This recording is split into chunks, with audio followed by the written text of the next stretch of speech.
দেখি একবার নারুদাকে ফোন করে ফোন লাগে কিনা। হ্যাঁ, রিং হচ্ছে। হ্যাঁ, হ্যালো।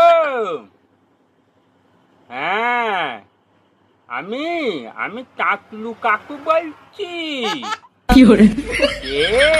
সুমনা? ও, বাবা নেই? বাবা বাড়িতে নেই? কোথায় গেছে? কোথায়? তুমি জানো না? ও, তুমি কেমন আছো? আমাকে চিনতে পারছো না? আমি সেই টাকলু কাকু। হ্যাঁ, সে যে টাকলু কাকুটা তোমাদের বাড়িতে যায়, সে মাথায় চুল নেই। হ্যাঁ, আমি সেই কাকুই বলছি। বাবা আসলে